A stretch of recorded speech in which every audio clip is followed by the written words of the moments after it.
خۆشەویستەکانم چەند تەنبیهات و چەند ئاگادارکردنەوەیەک لەسەر چوار وتاری ڕابردوومان. لە چوار وتاری ڕابردوو باسی بابەتی چاوەزارمان کرد. ئەمڕۆ چەند ئاگادارکردنەوەیەک کە بە پێویستی دەزانم بەڕاستی لە خزمەتان باسی بکەم بە ئیزنی خوای گەورە وتارەکەمان پێک دەهێنێت. یەکەم ئاگادارکردنەوەیەک کەوا باسی بکەم هەموو بەڵایەک، هەموو ناڕەحەتیەک، هەموو موسیبەت و کێشەیەک یەکێک لە هەرێ هۆکارە ڕئیسیەکەی بریتیە لە تاوان و خراپەکاری. ما نزل بلاء إلا بذنب، هیچ بەڵایەکدا نابەزێ ئیلا بەهۆی تاوانەوەیە. ناڵێن هەموو بەڵایەک هۆکارەکەی سەدا سەد تاوانە، بەڵام یەکێک لە هۆکارە ڕئیسیەکەی کە بەڵا دێبۆت بریتیە لە تاوان. وما أصابكم من مصيبة فبما كسبت أيديكم، هیچ مصیبەتێک توشتان نابێت فبما كسبت أيديكم، بەهۆی کەسبی دەستی خۆتانەوەی. لەسەر ئاستی تا کە ژیانت ناڕەحەت بوو کە بەڵات زۆر هاتە پێش بە خۆتدا بچۆوە، چونکە لەسەر ئاستی تاک گۆڕانکاری ژیان لە تاکی کەسێکدا تاوان تەسیری هەیە. لەسەر ئاستی کۆمەڵگاش بە هەمان شێوە تاوان و خراپەکاری تەسیری لەسەر ژیانی کۆمەڵگا هەیە. بۆیە بەڵا کە دێ هۆکارێک لە هۆکارەکان تاوانە. وما رفع إلا بتوبة، و ئەو بەڵا هێش لا ناچێ ئیلا بەهۆی تەوبە و پەشیمان بوونەوە و گەڕانەوە بۆ لای خوای پەروەردگار. بۆیە چەندە لە تاوان نزیک بی ئەوەندە لە بەڵا و کێشە نزیکی، چەندە لە تاوان دوور بی ئەوەندە لە بەڵا و کێشە و خەفەتباری و ناڕەحەتی و دڵتوندی دووری. بەپێی دینداری تەبرای بەڕێز، ومن يتق الله يجعل له مخرجا، هەر کەسێک تەخوای خوا بکا و لە خوا بترسێ، بە فەرمانی خوا بجوڵێتەوە، فەرمانەکانی خوای پەروەردگار لە خۆیدا بهێنێتە دی، ئەوە ژیانی دەگۆڕێ بەرەو چاکی. ئەگەر لە ناو ناڕەحەتیشدا بی، خوای پەروەردگار دەرچەیەکت بۆ دەکاتەوە کە لەو ناڕەحەتیە دەردەچی لێەوە. بۆیە جارێک نییە و دوان نییە و سیان نییە و دە نییە و پەنجا نییە و سەد نییە. کاتێکەوە کێشەیەک دێت، یەک دێت دڵە مامۆستا دڵم زۆر تۆندە، دڵم بە هیچ خۆش نییە، خەفەتباریم زۆرە، حەزم لێ بگریم، مامۆستا چاوەزار زۆر تەسیری هەیە لەسەرمان، مامۆستا سیحر و جاد و مەسی شەیاطین، نازانم لە خۆ کێشە دروست دەبێ، ئافرەتە دەڵە لەگەڵ پیاوەکەی، پیاوە دەڵە لەگەڵ خێزانەکەم. یەکەم پرسیاری ئێمە ئەوەیە دەڵێن لەگە دینداریدا چۆنی؟ دەڵێ مامۆستا عیبم نییە، باشم. کە دەی تەفاسیلی دینداری پرسیار لێ دەکەی، ئەو جا دەزانی دینداریەکەی باشە. پێی دەڵێ لەگە نوێژەکانت چۆنی؟ دەڵێ وەڵاهی مامۆستا وەڵاهی بڵێم چی، نوێژەکانم وەڵاهی دیکەم و نایکەم و ئێکەی ئەوە باش بوونە لەگە دینداریت. برای بەڕێزم، خوشکی مسلمانم، نوێژی بەیانیان دەکەی؟ نا وەڵاهی مامۆستا نوێژی بەیانیان ناکە. ئەگەر ئافرەتە لێی دەپرسی ئەدی پیاوەکەت؟ ناوەڵا پیاوەکەشی نایکە. ئەگەر پیاوە خێزانەکەت نوێژ دەکات، نوێژی بەیانیان دەکات؟ ناوەڵا مامۆستا نایکە. ئێ ماڵێک نوێژی تێدا نەکرێ برای بەڕێزم، خوشکی مسلمانم، دەتەوێت لەو ماڵەشدا ئیسراحەتکەی کە مۆڵگەی شەیطانە، دەتەوێت تووشی بەڵاو ناڕەحەتی نەبی کە نوێژ بۆ خوا ناکەی لەو ماڵەتدا. پرسیاری لێ دەکەی ئەدی گۆرانی مۆسیقا لە ماڵەکەتان لێ دەدرێ؟ ئەرەڵا مامۆستا لێ دەدرێ. تەمەشای فیلم دەکەن؟ بەڵێ تەمەشای فیلمیش دەکەن. خوشکی من کە دەڕۆیە دەرەوە جلێکی سفورت لەبەرە، پۆشتەی یا جلێک لەبەرە کە خوا لە تووڕەیە، تە پرسیاری لێ دەکەی چ لەبەر دەکەی؟ جلەکەی ئەوەیە کە خوای پەروەردگار پێی تووڕە دەبێ. دەی کەسێک ئەمە دینداری بێت چۆن تووشی چاوەزار نابێت، چۆن تووشی ناڕەحەتی نابێت، چۆن تووشی مەسی شەیاطین نابێت، چۆن شەیطان گاڵتەی پێ ناکە، چۆن شەیطان تووشی ناڕەحەتی ناکە. ئەگەر ڕۆژانە لەسەر ئیشەکەت ئیفۆنێکت لە گوێ ببە گوێ لە گۆرانی ڕاگری، دوای دێتەوێ مامۆستا قورئان لەسەر بخوێنێ بە ئاسانی چارەسەرت بۆ بێت؟ نایە، چونکە پێشوەختە تۆ کۆمەڵێک گۆشتە داناوە بۆ دوژمنەکەت بۆ شەیطان وا بە ئاسانی لە دەورت ناڕوە برای بەڕێزم خوشکی مسلمانە. بۆیە یەکەم ئاگادارکردنەوەیەک هەر بەڵایەک کە دێ برا تاوانە ئاگات لێبێ وەلا چوونی بە خاڵێک دەبێ ئەویش بریتیە لە تەوبەکردنێکی ڕاستەقینە تەوبە بکە و بگەڕێەوە بۆ لای خوا دڵنیا بە ژیانت دەگۆڕێت. ئاگاداری دووەمم هەڵواستینی هەر شتێک بۆ ئەوەی کەوا لە چاوەزار بتپارێزێ پەنا بەخوای پەروەردگار ئەوە حەرامە و شیرکە. من علق تەمیمەتەن فەقەد ئەشرەک پێغەمبەری خوا عەلەیهی سڵات وسەلام فەرمووی هەر کەسێک هەر شتێک ئەوەی بە خەیاڵت دادێ هەر شتێک کە هەڵی بواسێ و لە هەر شوێنێک کە هەڵی بواسێ بەنیەتی ئەوەی کە لە چاوەزار بیپارێزێ پێغەمبەر فەرمووی عەلەیهی سڵات وسەلام ئەوە شەریکی بەخوا بڕیارداوە. بۆیە دەبینی کەسێ خانوویەکی کردووە خانووەکەی بەرچاوە ئەو خانووە جوانە حاشایەکی ئەو مەجلیسە ناڵەکەرێکی لە دەرکەکەی داوە ناڵەکەرێکی بە خانووەکەیەوە هەڵواسیوە بۆچی ئەمە بۆ هەیە ئەوە لەبەر ئەوەی لە چاوەزار دەیپارێزی خانووەکەی لە چاوەزار دەپارێزی کەمە کارەساتە لەناو مسلمانان شتی وا هەبێ مسلمان ژیرە مسلمان خاوەنی عەقڵێکی گەورەیە ئاخر ناڵەکەرێک کە ئینسان بۆ خۆی بەکەرەکەوەی دەخا ئەخر چۆن دەبێ شتێک بۆ خۆت بە حەیوانێکەوە بخەی دوایە ئەوەی لێ بکەیەوە ئەگەر ئەویژنا ئاسنێکی بێ زەرەر و بێ زیان ئاسنێکی ڕق چۆن تەسیری لەسەر ژیانی تۆ هەیە برای خۆشەویست خوشکی مسلمان ئەخر ئەمە کارەساتە لەناو مسلمانان شتی وا هەبێ حەیوانێک لە جیاتی ناڵێک چوار ناڵی پێوەیە لە چاڵێکدا دەکەوێتە ناو چاڵێکەوە لە شاخێک بربێتەوە شوێنی ساغی نامێنێت چۆن دەتوانێت لە کاتێک ناتوانێت پارێزگاری لەو حەیوانە بکات چۆن دەتوانێت تاسیراتی لەسەر ژیانی تو هەبێ چۆن دەبێت مسلمان ئەوەندە بگاتە ئاستێکی نزم قەناعەتی بناڵەکەرێک هەبێ هەڵواسینی سەری ئاسکێک پرسیاری لێ دەکەی مامۆستاوە بۆ جوانیم هەڵواسیوە لە حەقیقەتیش داوان نییە ها ئەگەر بۆ جوانیش بێ هەر حەرامە و شەرعی نییە ئەگەر بۆ جوانیش بێ حەرامە و شەرعی نییە نەک سەری ئاسک سەری هەر حەیوانێکی تر بێ شەرعی نییە لە ماڵت دە هەڵی واسی پێغەمبەری خوا عەلەیهی سەڵات وسەلام فەرمووی مەلایکەتی خوا ڕوو لە ماڵێک ناکە کە وێنەی تێدا بێ و کە سەگی تێدا بێ مەلایکەتی ڕەحمەت ڕوو لەو ماڵانە ناک کە مەلایکەتی ڕەحمەت ڕووی لەو ماڵانە نەکرد ئەدی چی ڕووی تێدەکا شەیاطین خوا پەنامان بدە دەبینی لە ڕابردوودا ئێسکی مار بە پەتێکیانەوە دەخست و لە لانکەکەیان دەخست یاخود میرویەکی شین هەڵیان دەواسی بە پێشی سیارەکەی ئێستا کە دەیبینین و بە عاتەلەی سیارەکەی هەڵواسیوە ئەمە چییە چاوەزار دەژێڕێتەوە بە ئاوێنەکەی هەڵی واسیوە ئەمە چییە لە چاوەزار دەیژێڕێتەوە بە گزۆزی سیارەکەیەوە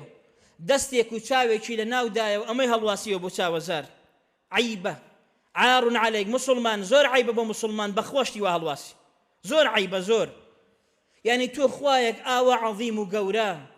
ئەو هەموو ڕێکارە شەرعیانەی کە لەو چەند وتاری ڕابردوو باسمان کردووە یەک دانەی بە قسەی خوا ناکەی دێی ناڵەکەرێک هەڵدەواسی چاوێک هەڵدەواسی دەتەوێت ئەوە بتپارێزێ چاوێک دەستێک لە سین دروست کراوە کە بێ باوەڕن بەخوا تۆ لێرە هەڵی دەواسی دەڵێ ئەوە دەمپارێزێ عیب نیێت خوا وەڵڵا عیبە چۆن دەبێت مسلمانی اعتقادی ئاوا بێ ئەگەر خوای پەروەردگار وإن يمسسك الله بضر فلا كاشف له إلا هو والله خوای گەورە تووشی زەرێرێکت بکا کەس ناتوانێت لەسەر لای بێ ئیلا الله خۆی نەبێ ئیلا الله ئەوە ئەڵڵایەکەوا زەرەر لەسەر لا دەبا برای بەڕێز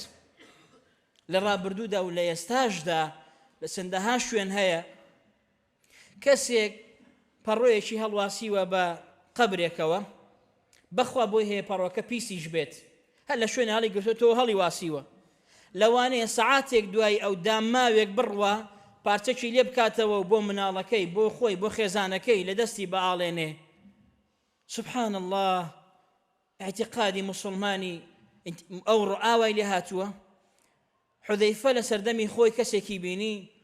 پیاوێکی بینی پەتێکی لە دەستی ئاڵاندە وەکو ئەوڕۆ کە دەیبینین بە حساب بۆی کەوا لە تابی پارێزێ و لە نەخۆشی لە فەرمی هەر کە تەمەشای کرد و بینیتی یەکسەر چوو لە دەستی کردەوە فڕیدا دەزانن چی خوێندەوە ئەم ئاەتەی خوێندەوە کە خوای پەروەردگار دەفەرمێ وما يؤمن أكثرهم بالله إلا وهم مشركون سبحان الله زۆربەی زۆریان باوەڕ بە ئەڵڵا ناهێنن ئیلا لەگەڵ ئەڵڵا شەریک بەخوا بڕیار دەدەن ئەم ئاەتەی خوێندەوە حودەیفە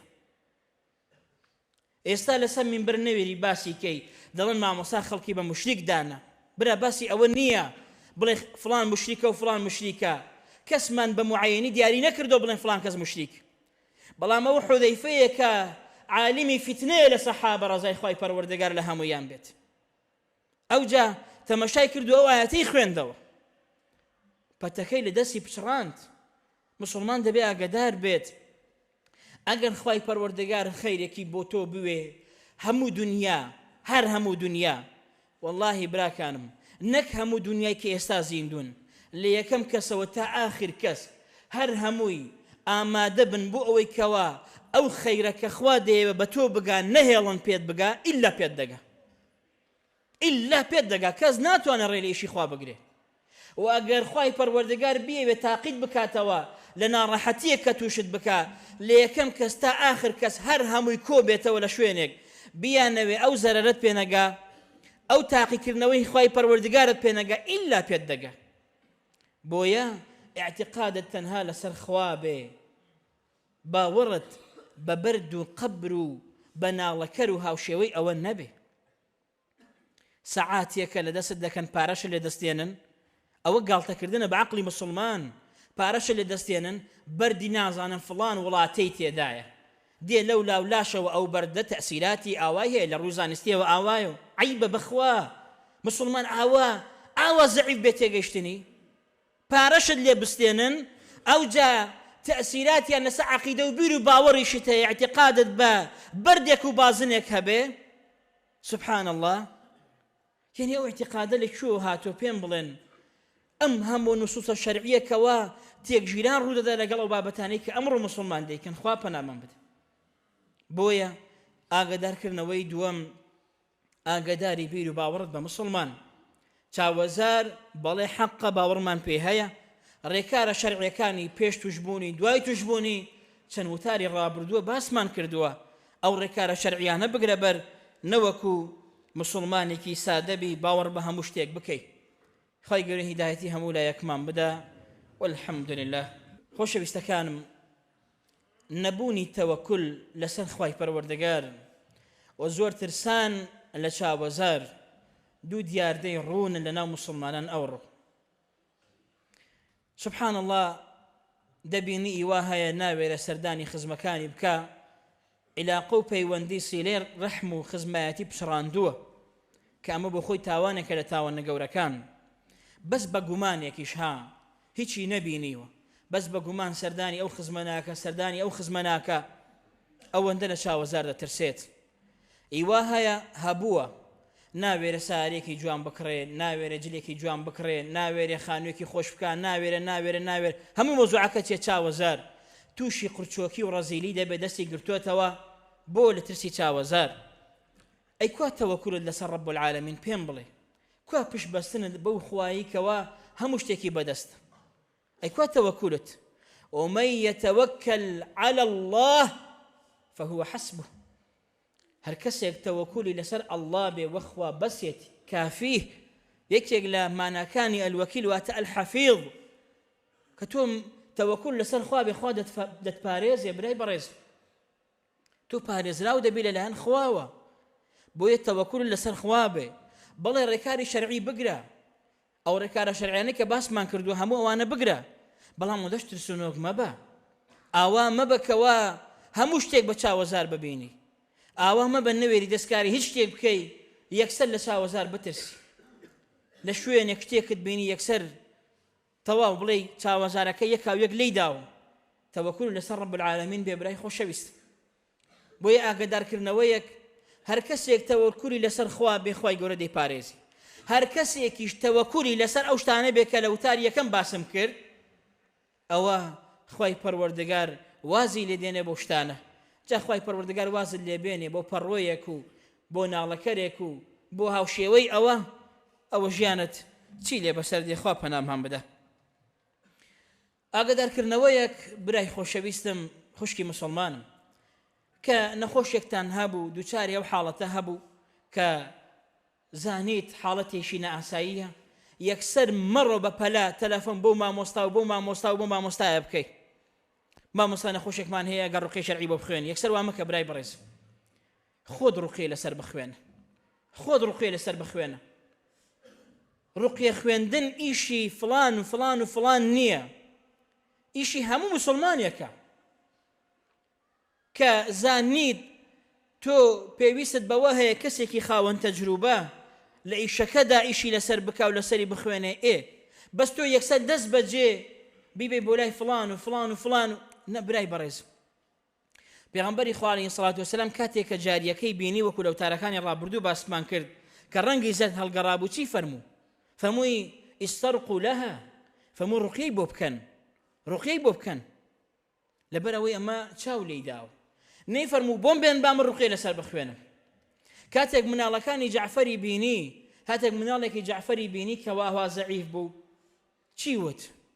فەرمووی ئەڕقیهم بەدایکیانی وتی ڕوقیەیان بۆ بکە. ئافرەتەکە دەفەرمێ فعەرەضت عەلەیه عەرزم کرد بۆ پێغەمبەر عەلەیهی سەڵات وەسەلام بۆی ڕوقی بۆ بکە فەرمووی ئەڕقیهم ڕوقیەیان بۆ بکە ڕوقیەیان بۆ بکە ئەو ئەڕقیهم ڕوقیەیان بۆ بکە بۆ یەخۆت بۆ خۆت بۆ نەخۆشەکەتی بکە بۆ خۆتی خۆت کە هەست بە شتێک دەکەی نەخۆشیەک ئازارێک دەست لەسەر جێ ئازارەکەتدا بنێ و بڵێ أعوذ بعزة الله وقدرته من شر ما أجد وأحاذر. أعوذ بعزة الله وقدرته من شر ما أجد وأحاذر. پەنا دەگرم بە خوای پەروەردگار بەهێز و دەسەڵاتی خوای پەروەردگار لە شەڕی ئەو ئازارەی کەوا هەستی پێ دەکەم و لە شەڕی ئەوەی کەوا لێ دەترسێم. خۆت بە خۆت دەست لەسەر ئازارەکەت دابنێ و ئەمە بڵێ 7 جار فاتحە بخوێنە لەسەر خۆت یەکسەر بڕۆی ڕاکە بۆ لای فلان مامۆستا بۆ لای فلان کەس بۆ لای فلان کەس بۆ خۆت بیخوێنە برای بەڕێز. شتێکتان پێ بڵێم جیاوازی ڕوقیەی خوێندنی تۆ لەگەڵ کەسێکی تر شتێک جیای دەکاتەوە. ئەویش بریتیە لەو متمانەبوونەی بە ڕوقیەی شەرعی کە هەت بێ. ئەمەش ئاگدارکردنەوەیەک غەڵەتێک لە ناو مسلمانان کە ئێستا منەوە چەند وتار باسی ئەو بابەتەم کردووە و ڕێکارە شەرعیەکانیشم باس کردووە. حتمما لەو مودەیە کەسێک مناڵەکەی نەساغ بووە حتمما حاڵەتێکی وا کە باسمان کردووە هاتوتە پێش کۆی شوێن ئەوانەی کەوا بە متمانەیەکی 100% بە یەقینێکی تەواو و ڕوونەوە دەستی لەسەر نەخۆشەکەی دانا و قورئانی خوێندووە کۆی شوێن ئەوانە متمانەی 100% دەبێت بە ڕوقیەی شەرعی هەبێ برا. کاتێک فاتحە دەخوێنی 100% دەبێ یەقینت هەبێ بەڵێ ئەمە ڕوقیەیە ئەمە تەئسیری لەسەر نەخۆشی هەیە خوای پەروەردگار بەهۆی ئەوەوە شیفای دەدات ئاوا بیخوێنە لەسەری. وەڵی مامۆستا شتێکی گوتۆ با تاقیکەمەوە تەواو کەوات گوت ئیسفادەی نامێنی شەک. یعنی تو متمانەت بە قسەی پێغەمبەرەکەت نییە عەلەیهی سەڵات وەسەلام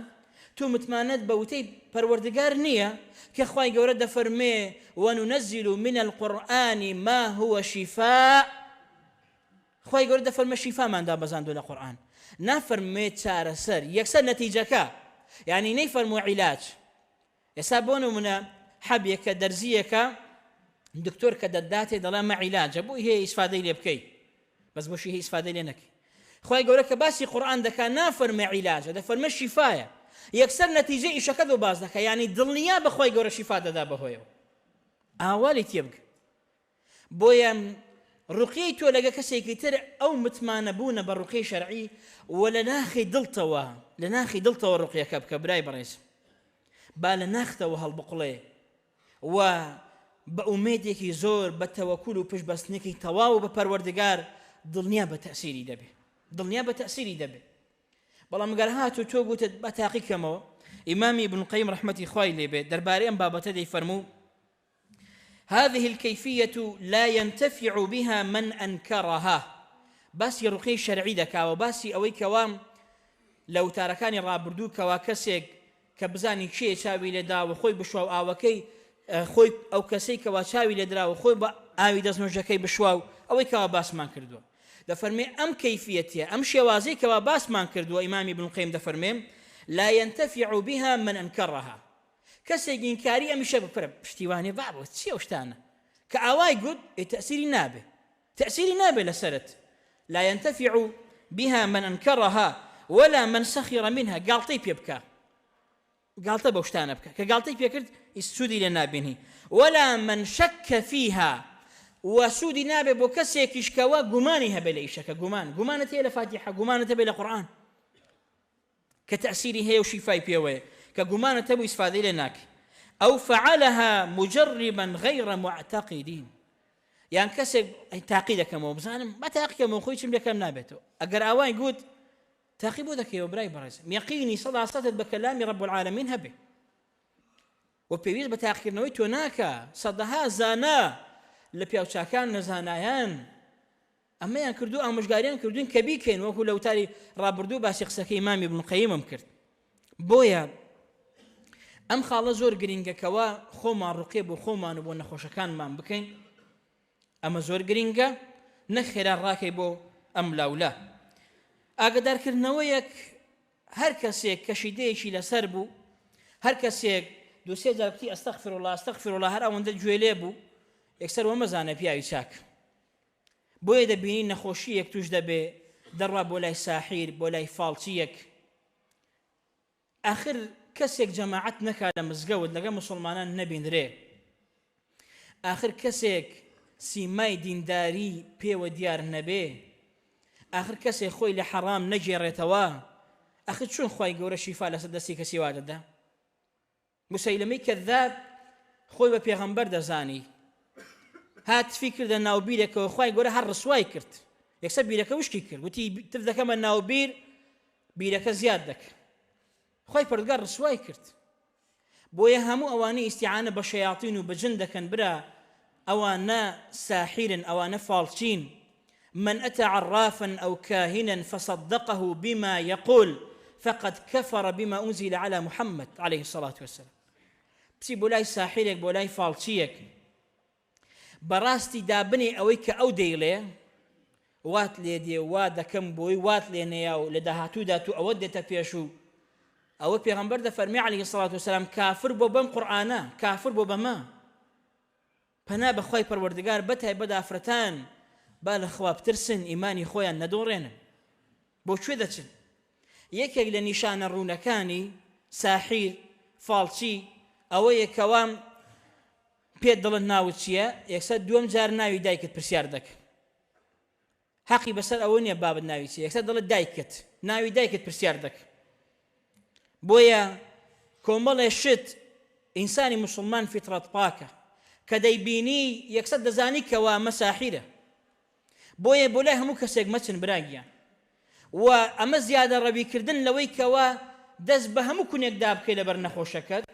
وزيادة الروي كردنيكيش لبابتي الرقي شرعي كوا خلق فنا بخواي پروردگار بيكا تبيشو باري بي بيدابكا وباري زبلاح حديثك من بودي النوا اذي اوتا او صحابانا چون بولاي بوندكو اذي الرقيان نكدو دواي مريشان لي ورقرتنو بابا صحابه رزاي خواي پروردگار ان لي او جاره كرديان او جاره كرديان نا كذا بيشا او جا سر بقرن خلق يقدا مريان بو بين يقدا باريان بدن اشتيوانيه او جا تشكاتيك اوان ورقل كاتيك وانا خوشكان سابو استا بيج اوي رقيكي بكادله او بوند ورقه وبوند باره وبوند سبحان الله بوي ام زياده ربي كرنا مسلمان دبي قدار به خذ بيك نفار سرف دكي والله وبالله وتالله يقيني صدت هبه كدي خواني لسر نخوشكات بتوكلك تواو بنيتك خالص والله تأثيري دبت كنيبو تاخي كرنوي خوايا قورا خيري زور بو هالقرتوي خير لو دايك خواي پروردگار جاره شفای تو ندا شفای نخوشکت ندا بوی خواي پروردگار بوی هالقرتوي بو روجك كزور دلت بي خوش دبي كخواي قورام بوی هالقرتوي بو او روجا لكوتايدا هندق لو نشاناني كوا كسيك توشي چاوزار بيت بكورتي شردني هر کەسێکم نیشانانەی تێدا بێ سەبڕێنەوە چاوەزارە بەڵام وەکو تەجروبە زانایان ئەمەیان بینیوە و بۆ ئێمەیان نەقڵ کردووە باسییان کردووە کەسێکەوە تووشی سەرێشەیەکی بەردەوام ئەو بە تایبەت کە گوێی لە ڕوقی شەرعی لە قورئان بێ سەرێشەکەی زیاد بکات تەبەنەوە دوای ئەوەی کە تۆ فەحسی لایانی طبی دەکەی هیچ دەرناکەوێت ئەو کاتە هەریکێک لەم حاڵەتانە بۆی هەیە کە بەڵێ ئەمە بریتی بێ لە چاوەزار ئەگەر چی ئەگەر نەخۆشیەک 100% بشزانی لە لایانی طبی ئەمە هۆکارەکەیەتی ڕوقی شەرعی هەر بکە شیفا لای خوایە ناڵم عیلاج بەکار مهێنە عیلاج بەکار بێنە بەڵام ڕوقەکە هەر بکە برای بەڕێز ڕوقەکە هەر بکە بە ئیزنی خوای پەروەردگار سوودی لێ دەبینی کەسێکەوە ڕەنگی زەر هەڵبگەڕێ کەسێکەوە بەردەوام جەستەی تای لێ بێ و بەردەوام جەستەی گەرم بێ هەست بە گەرمی بکە هەست بە گڕ لێبوونەوە بکە لە لاشەی و جونگەکانت بێشێن بەشی خوارەوەی پشت بە تایبەت ئازاری زۆر بێ ئەمانە یەکێکن لەو نیشانانەی کەوە بەڵێ بۆی هەیە چاوەزاری لێدا بێ یا مەسی شەیاطین بێ کەسێکەوە باوێشکی زۆر دەلێکدا لێکدا ئەو بە تایبەت لە ناو نوێژدا کە باوێشێک زۆر زۆر هات و تەمەشە دەکەی لە خۆ هیچ بابەتێک لە گۆڕێنێ دەست بە گریانە دەکە ئەخە بۆچی دەگری لەبەرچی دەگرێ نازانێ بۆ دەگری هەر دڵی توندە و حەزی لێیە بگریە حەزی لە گۆشەگیریە حەزی لە شوێنی تاریکە حەزی لە ناو قەرەباڵغی نییە زۆر چوونە سەر ئاو میزکردن ئەمە دیسان نیشانەیەکی ترە و هاوشێوەی ئەوە کەسێکەوە هەندێک پەڵە لەسەر لاشەی دەربکەوێ شین بێتەوە ئەندامەکانی لاشەی لە قۆڵی لە پشتی و غەیری ئەوەش کۆمەڵی نیشانەی تر کە نامەوێت کاتەکە درێژتر کەمەوە بەڕاستی ناڵێن هەرچیەکەم نیشانانەی هەبوو ئەمە بریتیە لە چاوەزار بەڵام وەکو معلومەیەک لە لاتان بێ تەجروبەیەکی ڕابردووی زانایان کە ئەم شتانەیان بینیوە بۆیان نەقڵ کردوین و مەسەلەی ڕەنگ زەر هەڵگەڕانەکە و زەعیبوونەکە وەکە لە حەدیسەکان هاتووە کە لە وتارەکانی ڕابردوو باسمان کردو کۆی گشتی براکانم ئەم وتارم بۆچیدا وەکو تەواوکەرێک بە وتارەکانی ڕابردوو بۆی کە موسڵمان ئاگادار بێت هیچ شتێک نییە لە دنیا پێویستمان پێ بێ ئیلا شەرعی خوا بۆ ڕوون کردوینەوە خوای پەروەردگار دەفەرمێ قورئانێکماندا بەزاندوو بۆ توایی پێغەمبەر محەممەد عەلەیهی سەڵات وەسەلام تیبیانە لكل شەی ڕوونکەرەوەیە بۆ هەموو شتێک بەس ئێمە شارەزاییمان نییە ناگەڕێن بە دوایدا دەنان دڵنیا بە عیلاجی هەموو نەخۆشێک لە دینەکەی ئێمەدا بە ئیزنی خوای گەورە دەست دەکەوێت خوای پەروەردگار شیفای هەموو نەخۆشێکمان بدات پەروەردگار داوات لێ دەکەین بەندانێکن نەساغن کۆمەڵێک برا کۆمەڵە خوشک نەساغن داوایان کردو کە داوات لێ بکەین کە شیفایان بدەی یا ڕەبی خوایە شیفایان بدەی پەروەردگار شیفای عاجلیان بۆ بنێری یا ڕەبی خوای پەروەردگار شیفایان بدەی پەروەردگار ئازارەکانیان لە بریتاوەنەکانیان بۆ بخەی یا ڕەبی خوای پەروەردگار هیدایەتی هەموو لایەکمان بدەی بۆ ڕاستە شەقامی ئیسلامەتی گەنجەکانمان هیدایەت بدەی بگەڕێنەوە بۆ دینەکەت بۆ ڕێبازی پێغەمبەرەکەت عەلەیهی سەڵات وەسەلام